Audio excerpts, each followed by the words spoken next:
I never knew Carol had dark hair at some point in time in her life. Good morning and welcome, and thank you for being here on behalf of the family.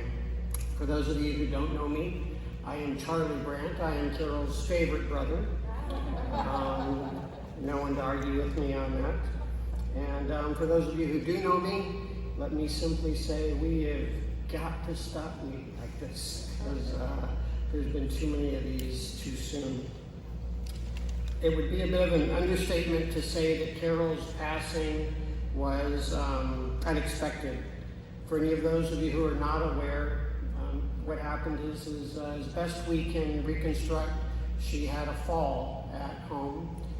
She struck the back of her head, which caused a traumatic brain injury, which she was in the process of recovering from and ultimately succumbed to. She could not recall the incident, but all medical evidence points to that scenario. We, the family, like you, were shocked and saddened at such an abrupt loss. But please know that as much as you may have come here today for us and just to support and love us, we too are reaching out to you and saying that we are so very sorry for your loss as well. So please pray with me. Our Father and our God, we're blessed to be here this morning. And Father, I pray for each of us here just a sense of calm and peace, that you're in control and there's nothing that passes that you're not aware of.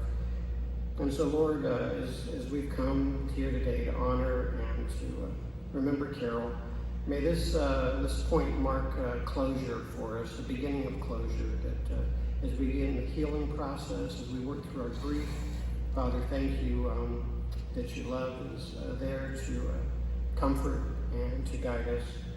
And Father, in all that we say and do here today, may we always remember, may we always rejoice, knowing that while we're sad for this day, that Carol is with you and that there is joy for an eternity for those who know you. So, Lord, bless this time, we ask in Jesus' name. Amen. And as long as I can remember, the Brandt family has been very close and friends with the Christensen family. And so Dawn Marie Green, who many of you know, used to be a Christensen before she was a Green. And Dawn is one of Carol's oldest and closest friends. Dawn has known me since I was a baby. And Dawn, would you come and read one of Carol's favorite scripture verses for us? It's a pleasure and honor to get to do this with Carol and for your Carol's friends today and family. This is from Galatians 5:22, 23, and 5:25. But the fruit of the Spirit is love, joy, peace, forbearance, kindness, goodness, faithfulness, gentleness, and self-control. Against such things there is no law. Since we live by the Spirit, let us keep in step with the Spirit. Those who really know Carol, we know that she lived by this verse. Thank you.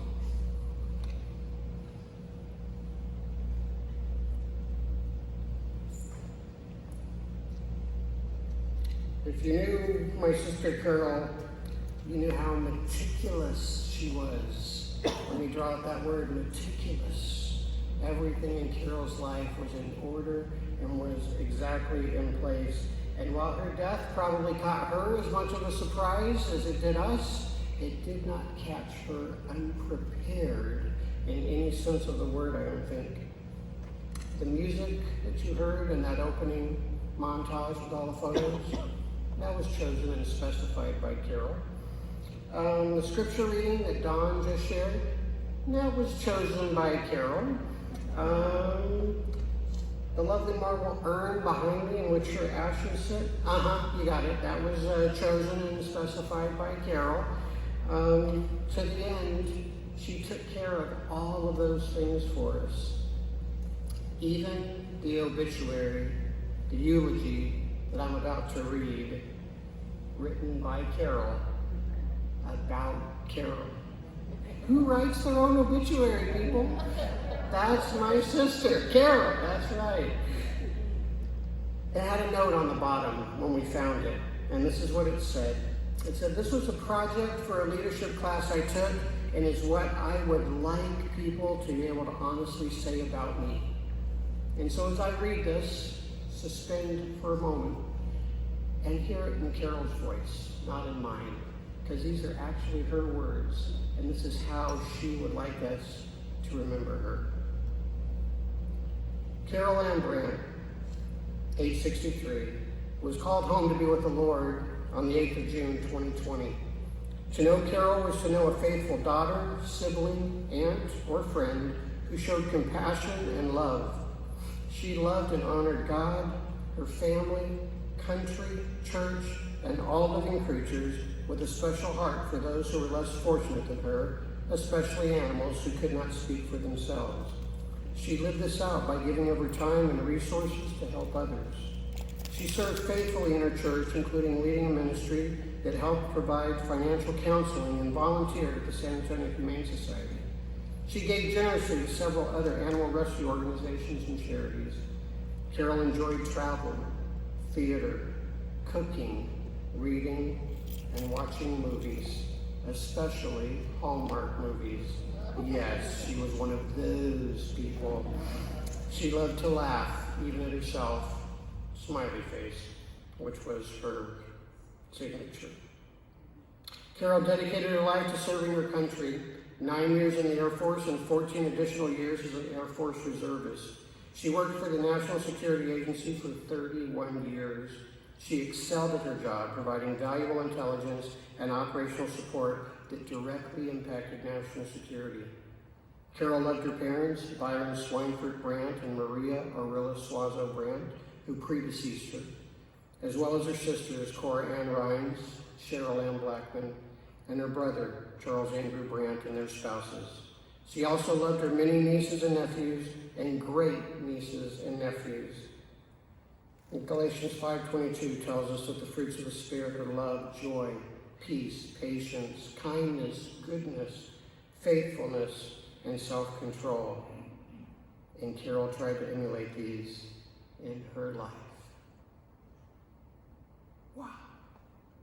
And so she did. And so she did.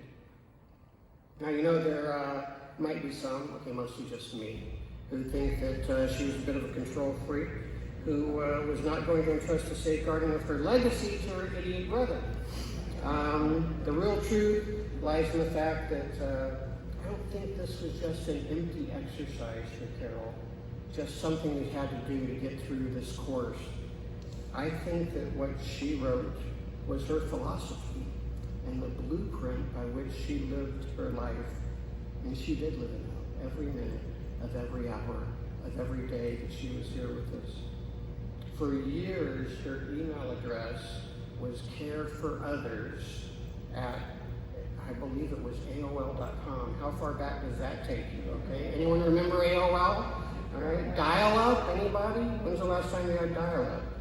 But that's my point. That email address going that far back says it all about the way that she purposed and she chose to live her life, to make a difference and to make a positive impact on the lives of others and to care for them. I believe she wrote her own obituary not out of ego, but because she knew how difficult this day would be. She knew how taxing, how tragic, how horrific this time would be for us, and that neither her sisters nor this guy would be in any position to do it. And she wanted to lessen our burden. But it's Carol, right? So it's got to be accurate. It's got to be perfect. And everything that was in there, she actually lived and did. You talk about accuracy. Final couple of days that she was in the hospital, and I was up there with my sister Cora, and the staff had come out and they were asking about medical forms and powers of attorney and that kind of thing. And Cora flipped open this perfect little black binder, and flipped right through it. There's your medical POA, flip. There's your advanced directives, flip. There's whatever you need. And the nurses were like, oh my gosh, that is so impressive. You should be really proud of that. And Cara went, that's not me. She wanted to make sure they understood. Let's be honest, Carol's eggs were a little scrambled at this point, okay? She wanted them to know that patient in there, that's what she was like. That's what we were trying to get her back to, right? It was all lined out in a row. Carol crossed her T's. She dotted her I's, every single one of them. And as an analyst, she was so well trained in providing specific, accurate, very detailed information. In fact, that was one of the indicators when we knew that something was not right and that she wasn't doing well. Cora called me and said, she's talking in short sentences. She's not talking. She's one word, 2 words. I'm like, Carol, short sentences? That's not right. She's not well. So that was Carol. You guys know.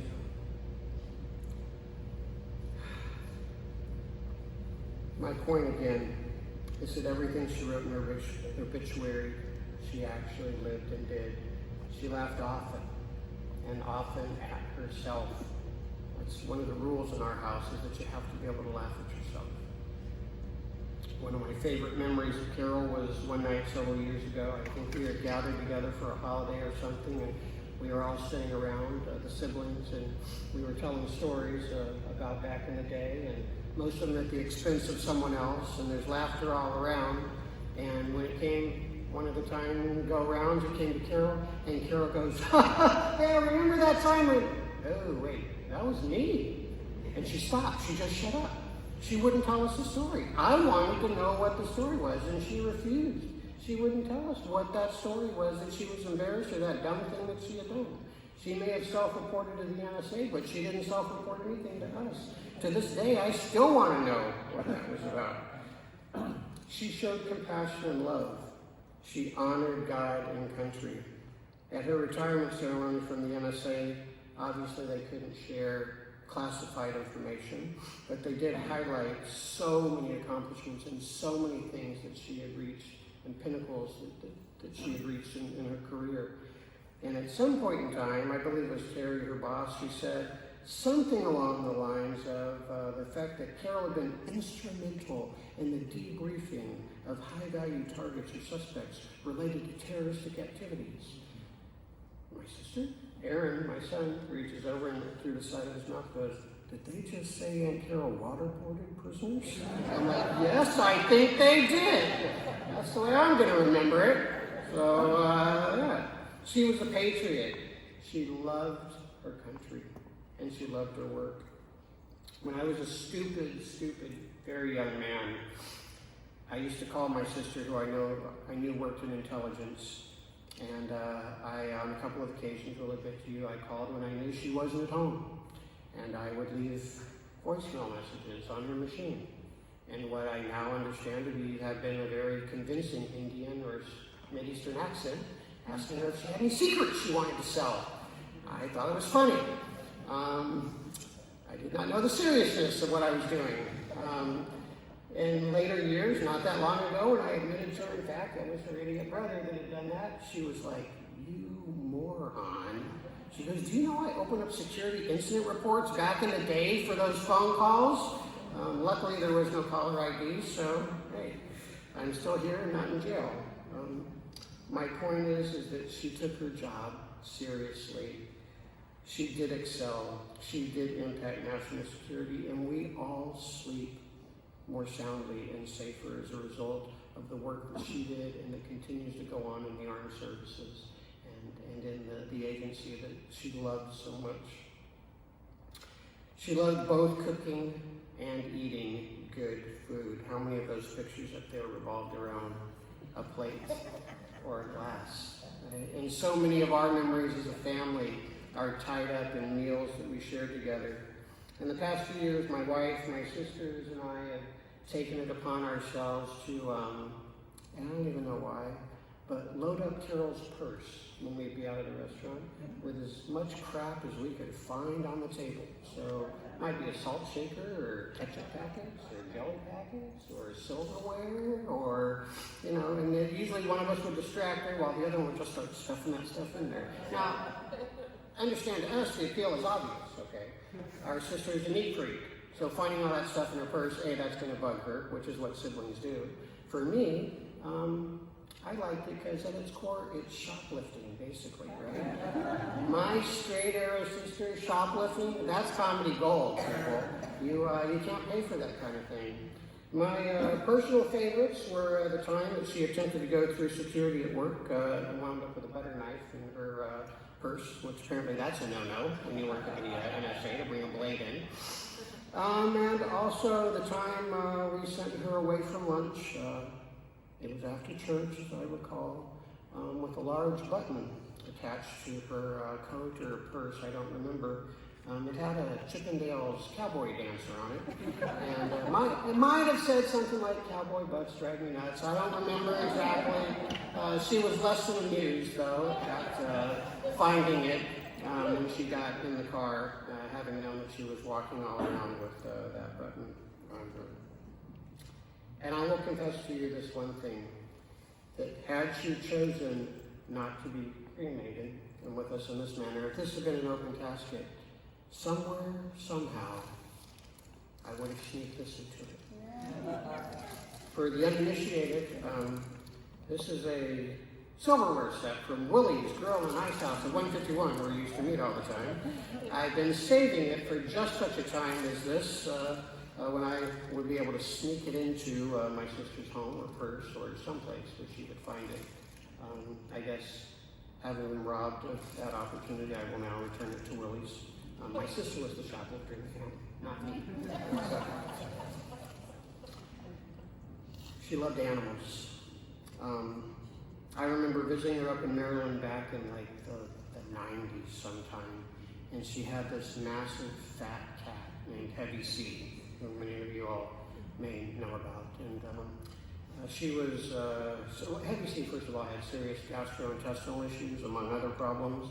But I remember Carol being so distraught at the manner in which Heavy C had greeted me to her condo by hacking up a huge hairball right there on the top of my suitcase, which Carol absolutely refused to let me clean up. My sister, my neat freak, super clean sister, cleaning up cat puke for me, okay? That was love. He later left one on her bathroom floor while I was visiting as well, which she refused to let me pick up. As much as she loved cleanliness and order in her life and in her household, she loved animals even more. And she'd even gone so far in the last few months to fence her yard in preparation for a service dog that will never come. Can you imagine my sister policing the backyard for dog poop?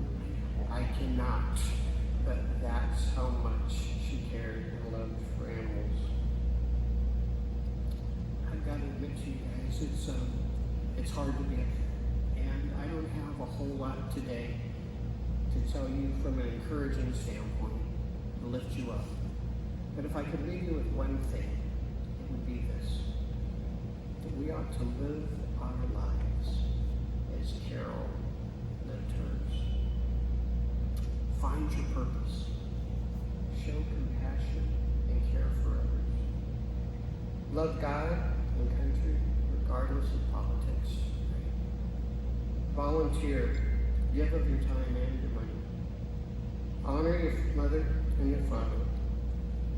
Prepare, enjoy, and eat good food with friends and family. Travel and see the world and the people that live in it. Respect all life and hold it sacred and precious.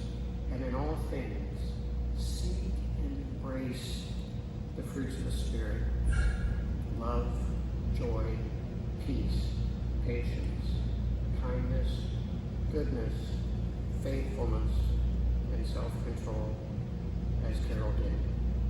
And while we are sad today, we can rejoice and know that Carol has a home far beyond this plane of existence that we're in. And she is with God, and she is at peace today. Thank you for coming. Our hearts and our thoughts are with you as well. And I'd like to invite my sister Sherry to share a few words with us as well. Sherry.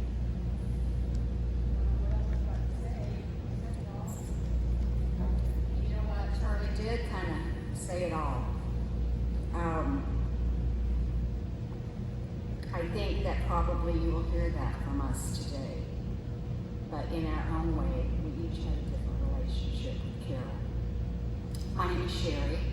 I'm one of Carol's sisters. And whether you're here or watching from afar, I agree with Charlie. You could have adjusted it for me, brother. In that we also grieve for you and your loss. We want to celebrate the life of Carol today. Our hearts are tender and broken. For me and my family, this is unbearable. So we do ask for your understanding, your patience, and your prayers as we try to pay tribute. There's never been a time that I can remember that Carol wasn't in my life. We were only 18 months apart, but when you're a child, that is a huge age gap. Carol was the youngest of 3 girls at the time. As one of her older sisters, she was sometimes annoying to me. Before I go much further, let me remind some of you that we didn't have the internet. For example, on the weekends when parents liked to read the Sunday paper, it was a bigger edition, it was in color, it was different than other days. They'd give it to us to keep us quiet while they read, and I would spread it all out on the floor, and I'd sit cross-legged or lay down on my stomach and read the papers. I'd get about halfway through almost every time, and here she'd come, stomping and marching on my papers.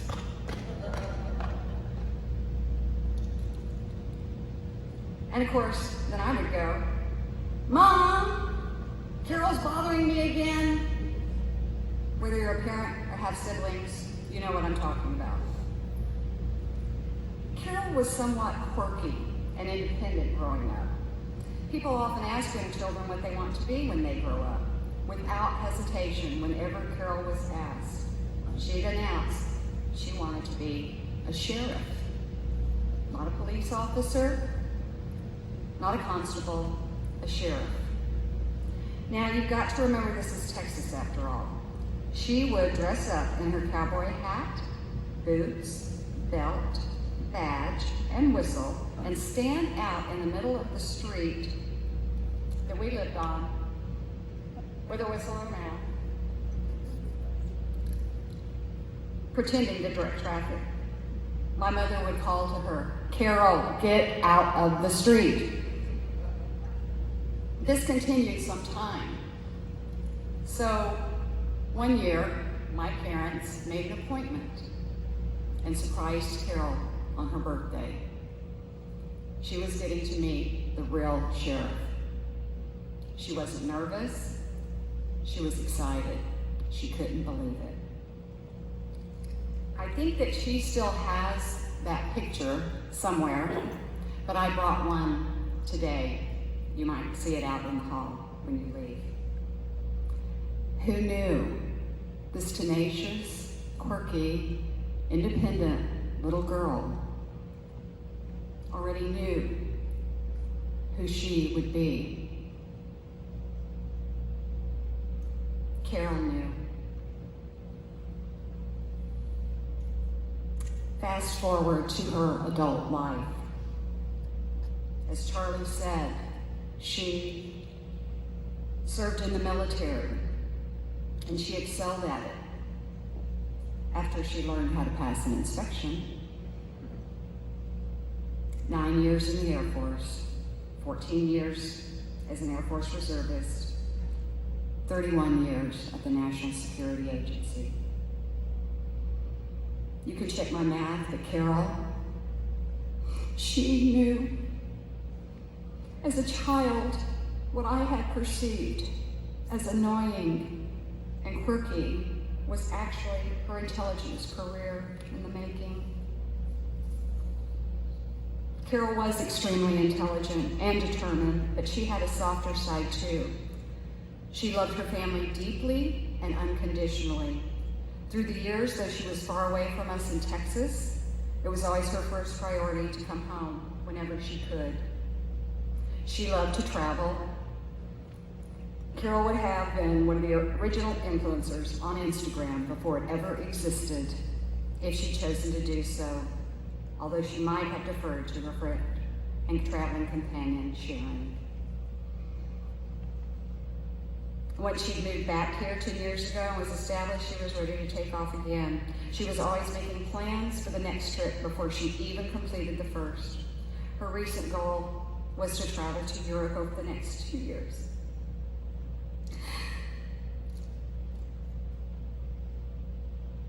She loved meeting new people most of all.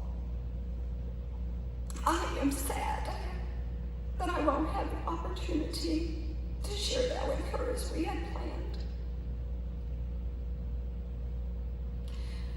We talked a lot over the years. We'd always say we're not going to stay up late, and some nights we barely beat the sun coming up the next morning when we finally did get to bed. We talked about everything. Nothing was off limits. We didn't always agree on certain topics, but we were good listeners, and we respected one another dearly. We spoke openly and never left a conversation angry or judged. We could agree to disagree and still love each other. We never parted without a hug and a kiss. We'd call each other when we got home.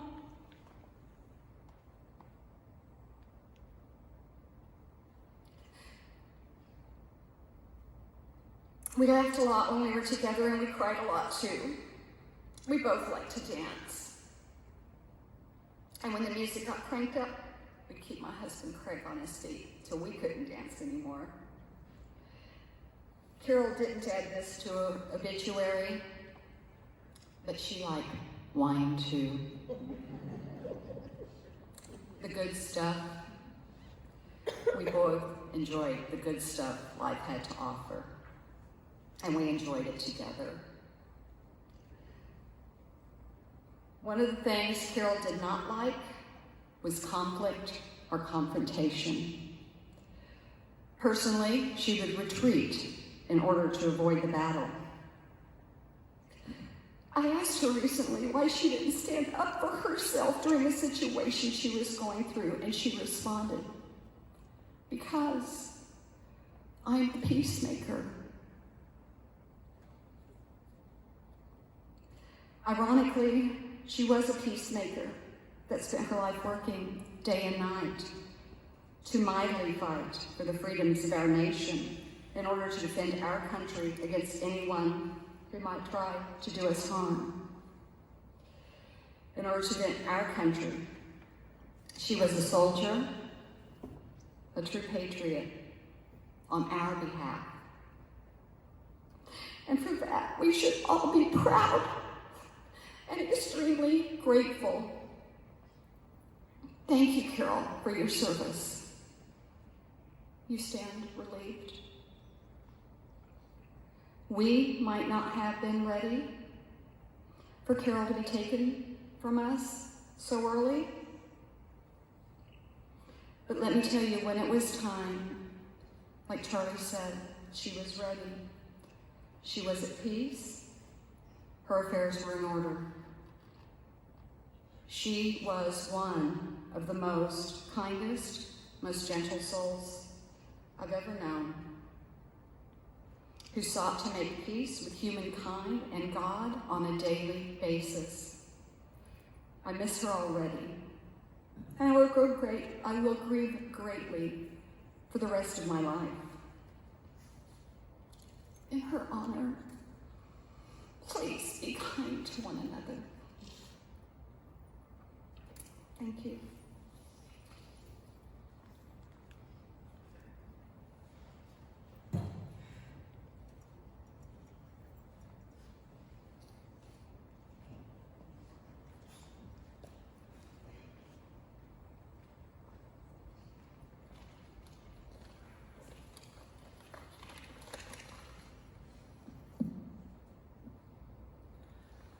Hello, I'm Carrie. I am one of Carol's nieces and the daughter of her sister Sherry.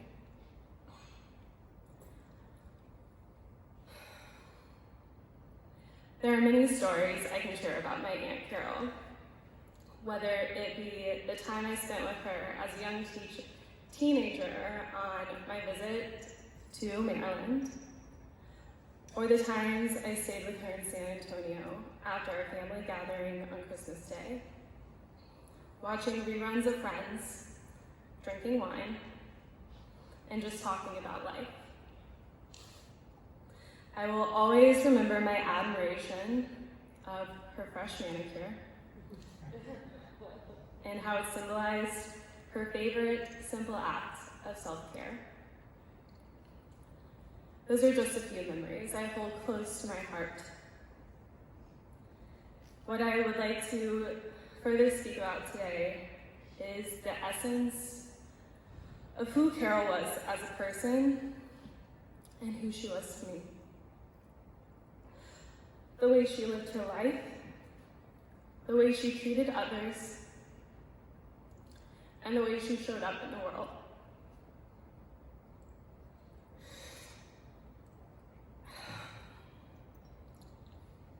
From my earliest memory, I remember the warmth of the greeting I always received from my aunt. She would ask how I was doing, not in the pleasantry type of way most people ask, but in a way you knew she genuinely wanted to know how you were doing. She would ask what I had been up to, and she would ask about each of my friends by name that she had met over the years. She listened without judgment, and she remembered. She would not speak to me like I was a child, but just as another human being worthy of love and respect. I'm not sure I can put into words the lasting effects of being seen and heard by an adult other than your parents, and what it meant to me.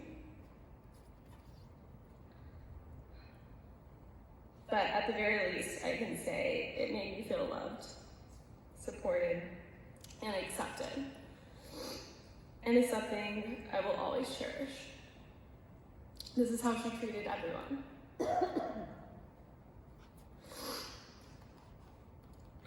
There was never a birthday that went unnoticed. Even up until my most recent one, she had a present waiting for me the next time I saw her.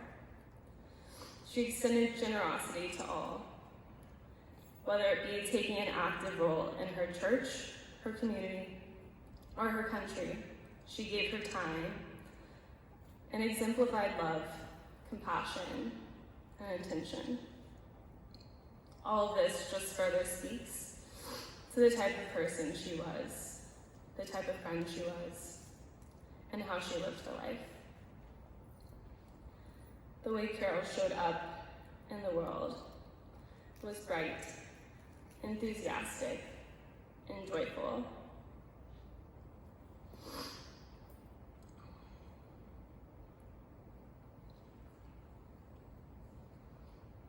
It is a natural human reaction to think that someone is gone because they have left the physical body they borrowed for this lifetime.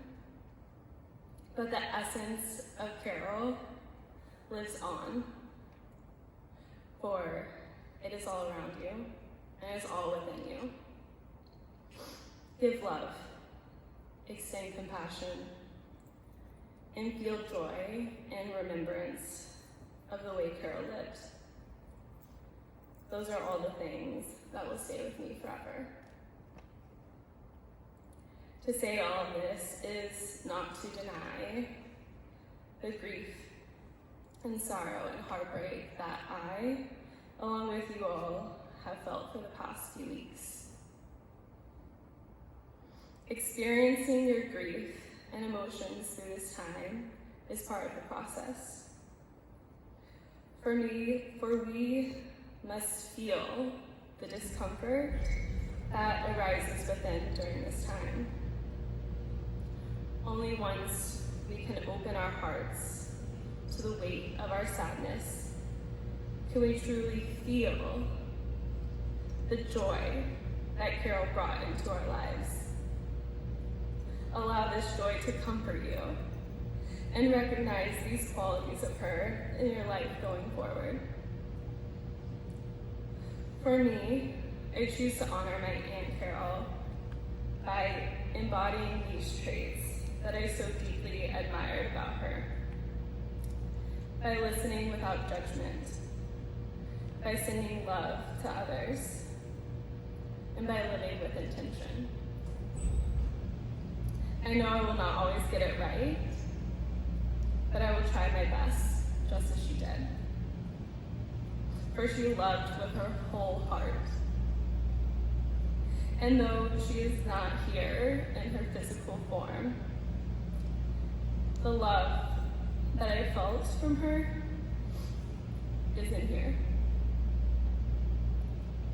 I miss her deeply, and I will always remember the spirit of who she was, for that is always with me.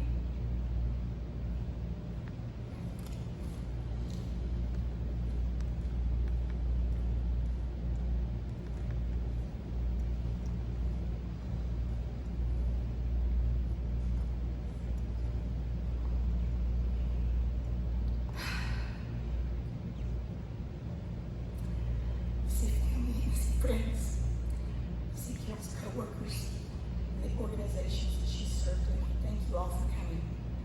There's people from the TSA that trained the animals out of Blackland. Thank you. There are people from Guide Dogs for the Blind that Carol also served. There are people here from the Humane Society, from her church that she served, and family. And we've all got a Carol-sized hole in our hearts. But we have those memories that will never leave us. Those memories will always hold dear. My earliest memory of Carol was when they brought her home from the hospital. We lived in France. We were in a trailer maybe 6 feet wide. Baby was laid on the couch. I was the big sister. I'm the oldest.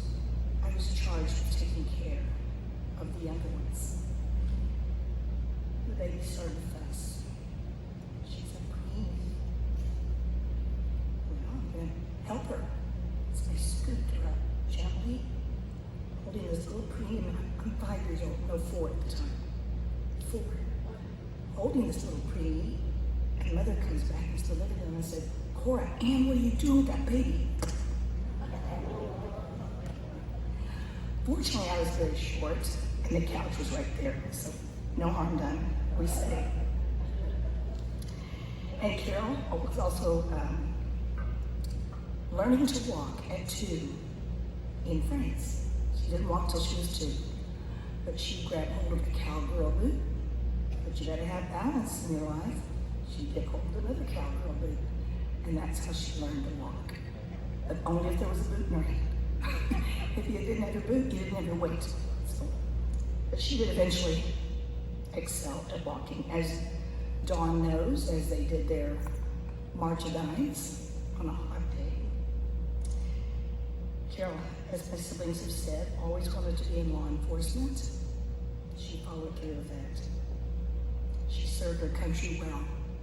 And I want to thank you for those of you that are here that served along with her. You know her dedication. And she did dot her I's and crossed her T's. Carol did love to sing and to dance.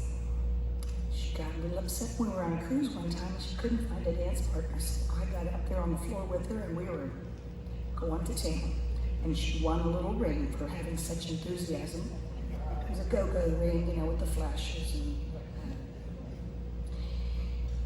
She would come to my house on Sunday mornings when we went into pandemic, and we had a custom in our family that Carol and I and my husband would get together on Friday nights for a Friday night, just touch base. She did that with Charlie and his family other nights of the week as well. And my father implemented a Sunday night dinner, family dinner, after my mother passed. And so we continued our Sunday family dinners. Sometimes it involved lots of us, sometimes it was just Carol and ourselves. When we went into the pandemic and went to online worship, again, Carol loved to worship. And those of you that know Carol know she talked with her hands, which would greatly confuse my little dog who was trained to be a therapy dog because he's taught sign language, sit, lay down, whatever. He didn't know what she was saying. So we would have our morning worship time at our house. She would join us. She would sing. Those hands were going. And then this past Sunday,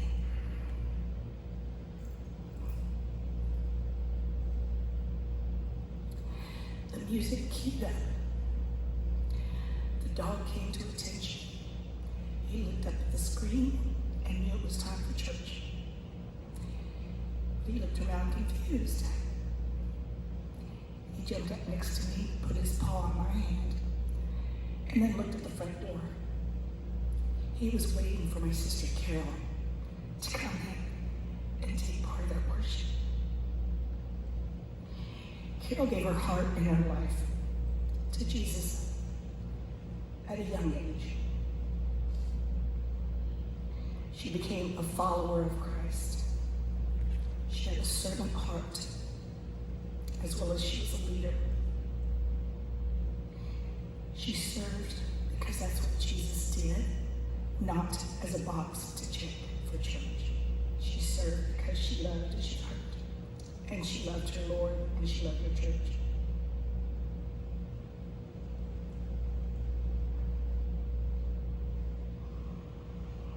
And yes, she did love her Hallmark movies. During the pandemic, there were many days I would spend at her house. I live a mile from her. I'd spend the day at her house, we'd have lunch, and then we'd have more Hallmark movies. Or I'd have a night over, and we'd have Hallmark movies. But she loved it. She said, I know there's always going to be a great beginning, then there's going to be conflict, but there's going to be a great ending. And one of the pictures that showed her up there, the shirt says, I don't care who dies in the movie, as long as it's not the dog. That was Carol. She was an overachiever, as the siblings have attributed to. She did write her own obit, and it's a very hard thing to do. If you are a Grace Point member, you have experienced that. We do it in leadership classes, we do it in our life groups, and it is a hard thing to do, and it's a very humbling thing, because you do want to be able to live up to what you've written.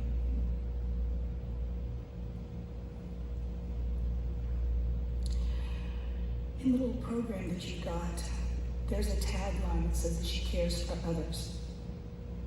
It's on this too. And she did care for others.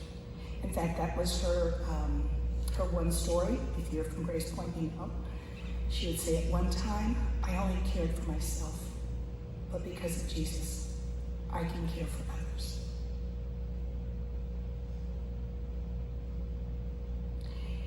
Carol did not complain about a whole lot, but those of you who know her do know there were two things she would complain about. One, this Texas heat. And two, these Texas pickup drivers. Somehow the two were tied together in her mind. Well, I want to tell you, Carol's had the ultimate escape from the Texas heat. She always said she wanted to move north, and the only reason she moved to San Antonio from the Baltimore, D.C. area was because of family being here. So she's in a cooler place, and I'm pretty sure there are no pickup trucks in heaven.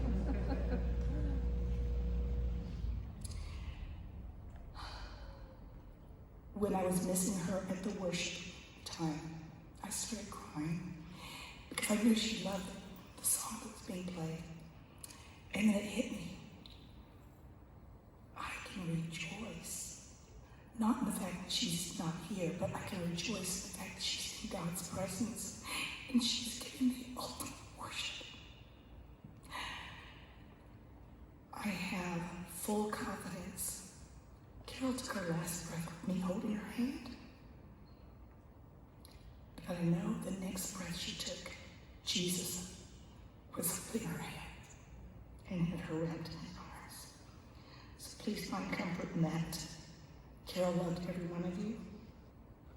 And I want us to remember all the good memories. Thank you.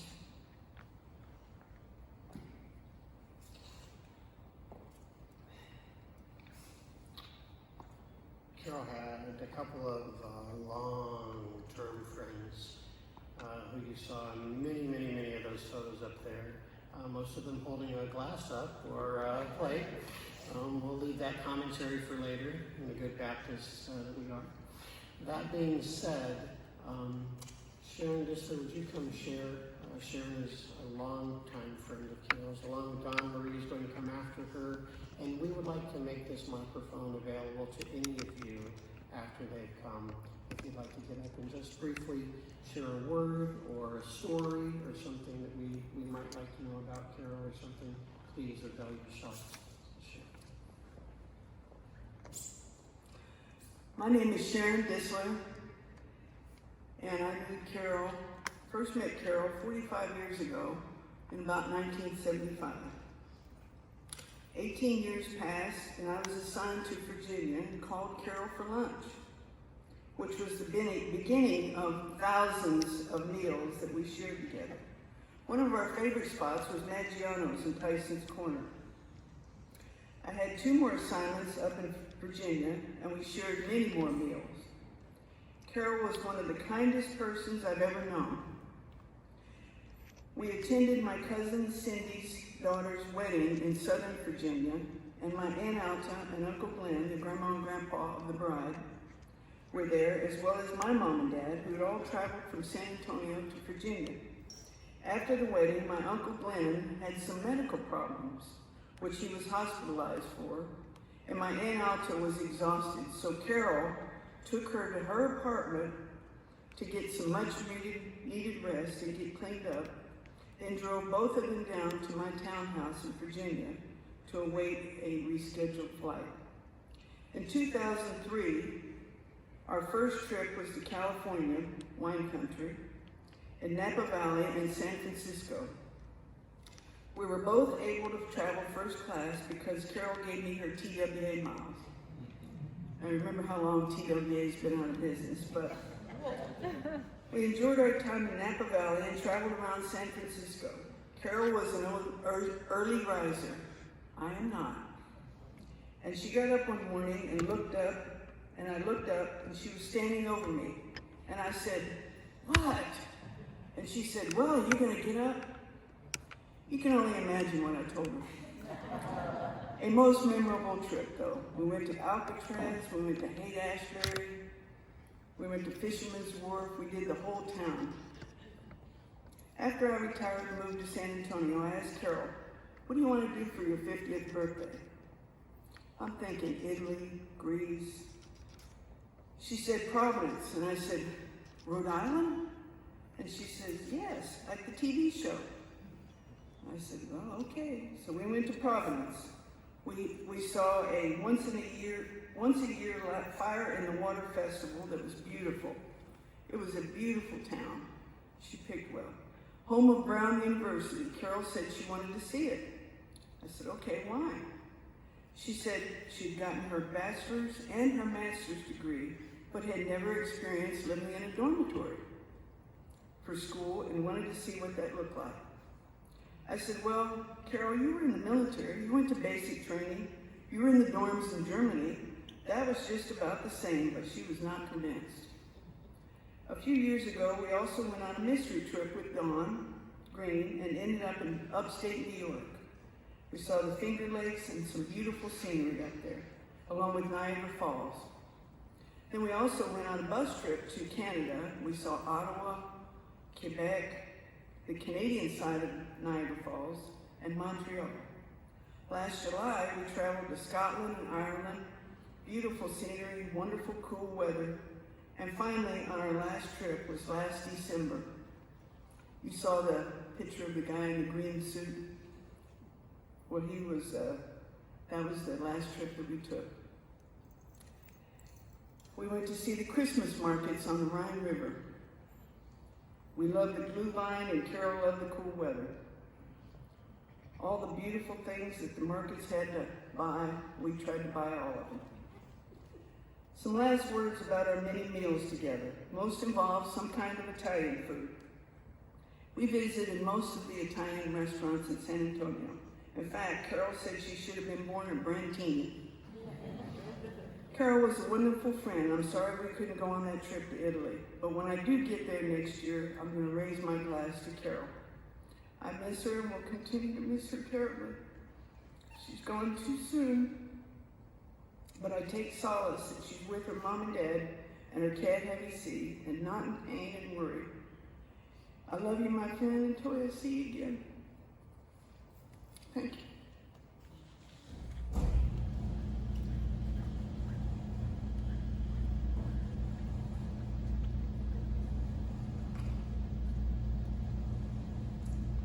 Good afternoon, y'all. I'm Dawn, and today I'm here to honor my friend, but mostly my sister, Carol. Yes, I called her sister. I knew her and loved her for over 59 years. We were not sisters by blood, but instead sisters by heart. And I'm so grateful and blessed that Cora, Sherry, and Charlie allowed me to share that relationship with her. I think that everybody here knows Carol, but today I wanted to lighten it up a bit, and I wanted to play a little game. Unfortunately, her brother and sisters, kind of took my thunder away. They told me everything that I really was going to tell you about Carol today. But we're going to do it anyway, and I want y'all to laugh and hoot and holler and amen and praise, because Carol would want us to celebrate some of the things we're talking about here today. Okay, did you know Carol never knew a stranger, and to know Carol was to love her? Amen. Yeah. Carol talked a lot, and she talked with her hands. I can just hear Miss Ori, Carol's mom, yelling, "Carol, sit on your hands." Carol was a hugger. She even got to hug President George W. Bush. Number 43. He visited her office after 9/11, and she has the picture to prove it. I just am trying to imagine that time. What were the security people thinking? You know, do we tackle Carol or do we just let him hug her? You know. As y'all talked about, Carol did not like the Texas summers. She often went with me to the mountains in West Virginia to hang out with my brothers, but mostly to get away from the Texas heat. Carol loved, we teased her about this, sweater weather. Yeah, sweater weather. She couldn't wait for winter so she could wear her sweaters. And again, she loved Hallmark movies. Yes, they're so hokey and predictable, but she loved them, and she used to tell us about every one of them. It was funny.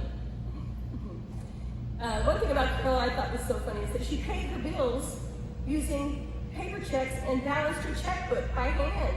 Like, seriously, Carol? And I know you know that Carol loved animals, but of course she did. And she loved cats and dogs, but especially dogs. One more thing is Carol did not get hungry. She got hangry. You don't want to be around Carol when she's hungry. Carol never did consider herself a Texan. She loved and missed her friends and colleagues from Maryland. She would have gone back in a New York minute, but she loved her family more. Carol did not like Bill Miller. Like, really, Carol? How un-Texan can you be? Carol did like Bluebell ice cream and Whataburger, though, so you got to give her a little bit of credit there. Carol's friends regularly spilled red wine on her. Me and Sharon can attest to that. And what's funny about that is she continued to hang out with us anyway. Carol was very generous, not with just her money, but also with her love and her time and her many God-given talents. She loved helping people. Did you know that Carol snored? Yes, I can speak from experience. Carol snored. Many times I had to put earplugs in my ears on our trips together, but I didn't mind. As everybody said here, Carol loved fine wine and gourmet food. We shared many, many fine meals together. Carol loved to nap, on her couch, of course. And also, did you know that Carol loved to dance? You were told that today? No kidding, she could break out some serious moves. She always tried to, on our trips, get me out there and do it with her, but I'm just too clumsy, could never keep up with her. No way. You know, I think all of you know that Carol was very, very intelligent. But what's funny about this intelligence is she has the memory of an elephant. She could tell you on exactly what day you went to a restaurant together, and she could even tell you what you had ordered from the menu. Carol loved all things Christmas, along with the Christian part of it. She loved all the cliches, the nutcrackers, the Christmas sweaters, the blue vine. She loved it all. And again, Carol was a true patriot. She served her country proudly for over 40 years. Thank you, Carol. And Carol loved to travel, we all know that. And lastly, she's arrived safely in the arms of her Heavenly Father at her most grand and eternal destination. She's dining at her Heavenly Father's table as we gather here to celebrate her today. Thank you all for laughing and smiling with me. I know Carol is laughing and smiling back along with us. Carol, I love you, I miss you, and please save a spot for me at the table.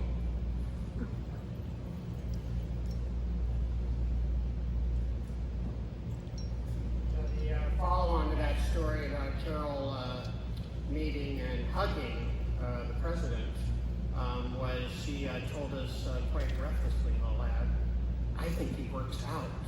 I was like, "Hey, I work out," and she's like, "No, I didn't feel the same." No.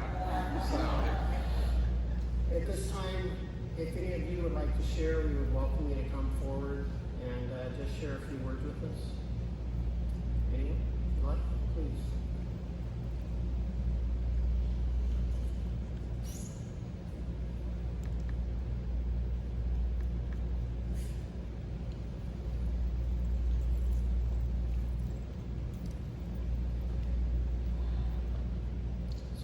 For your family's loss and our loss as well. So I'm Terry. Carol's immediate boss, supervisor, but it doesn't even accurately reflect the relationship. I've been her friend for over a decade. She was the easiest employee I ever had. Kind, compassionate, loving, caring, as everything you said. Meticulously, yes, definitely that. And talk with her hands. And she was in the Air Force, coming up through everything, but mainly she was, working with her was like being in the Army. You would come to her with a task, you throw the grenade, let her throw her arms. I can't teach them to do this, I can't do this, they don't get it. I try, boom, boom. But by that afternoon, she comes back to me and she'll be like, "Okay, I got a plan. We can do this, we can do this, we can do this." By the end of that week, I had a meticulously drawn out, thought-provoking 75-page document to go through. And I'm OCD. I was like, "Dang, Carol, I hope this comes with pictures because I'm also AD." So she would have everything drawn out. T's crossed, I's dotted, everything. That's just the type of person she was. Just everything was drawn out. Sherry also said she wanted to be a sheriff. Well, we work in compliance together. So you're kind of the sheriff of the whole organization. And even though I'm the chief of the organization, she was really the brains of the organization. If any question came in, she was my go-to to just make sure that, we are protecting civil liberties of a lot of people out there, and she was a very good sheriff. She's a very good policeman. To travel with her, I can just understand, because when I would go back to the fort by myself, uneventful, there, back. Traveling with Carol, something would always happen. So one trip, our plane broke down in air, and had to divert and land in St. Louis. So while I'm on the phone with my wife, who's more worried about, your plane broke down in your ex-wife's hometown? Carol's like walking around making friends, walking outside. So I see this drunk walk out behind her. I'm like, I gotta go. So hang out, go out. The guy is butt naked, bent over the bushes outside, passed out, and there's Carol, like trying to help him. Carol, step away from the wet butt. Very wet butt. Another time traveling with her is it was like, if you ever seen the movie Spies Like Us, where they go in the chamber and they're going around their face like this.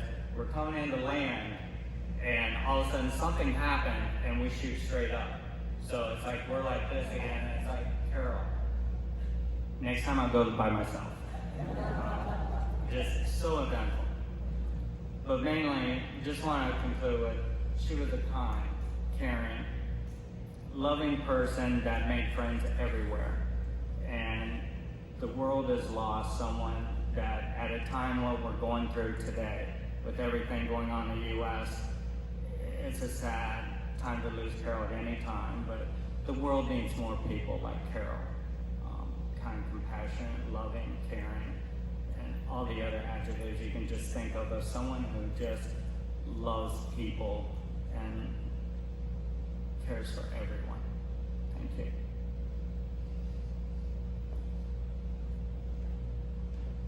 I gotta admit, that's a pretty hard story to follow, Terry, but is there anyone else who would like to share?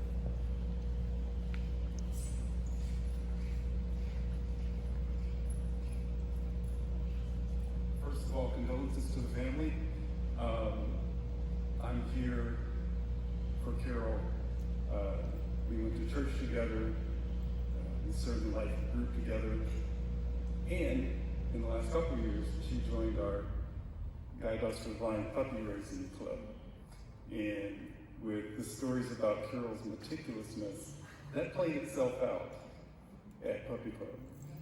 She meticulously wanted to follow the guidelines to a T. And we always had fun with her. I love teasing Carol. And one of the things that we do at Puppy Club is we give our puppies a massage. We sit on the floor, puppies in between your legs, and we're massaging them. And it's to get them to relax, to get used to being handled, so that potentially their blind partner can tell if there's something wrong with the dog. So Carol would sit down with the dog, and she loved dogs so much, it became a wrestling match. We would always tease her about that. But when the story was told that she had built a fence, that was so that she could puppy sit. And it's sad that she wanted to do that, but she can certainly watch us from above. We love Carol, we miss her, and again, our sympathies to the family.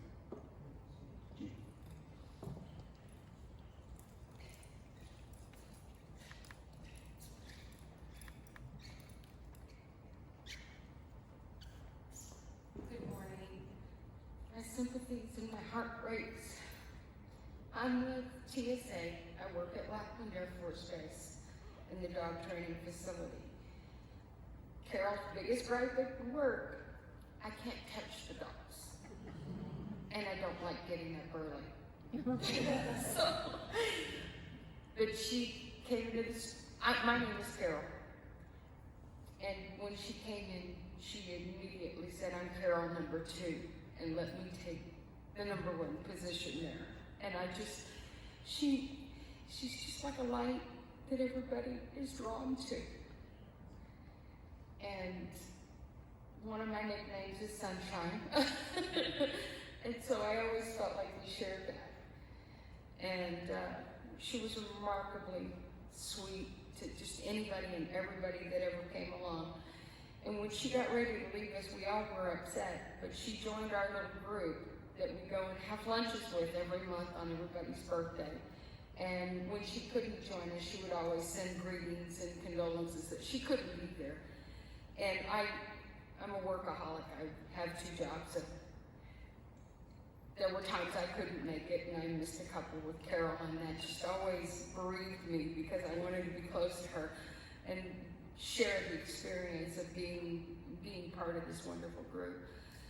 But I just want y'all to know we loved her very much, and we miss her very much. And so I'm very sorry for your loss. Thank you.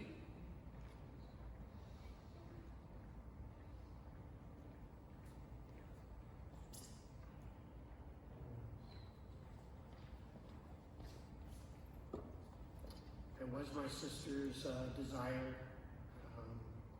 to be put to rest with military honors. And so if you would, please stand in respect to the flag for her service. And the honor guard presents the flag.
with you.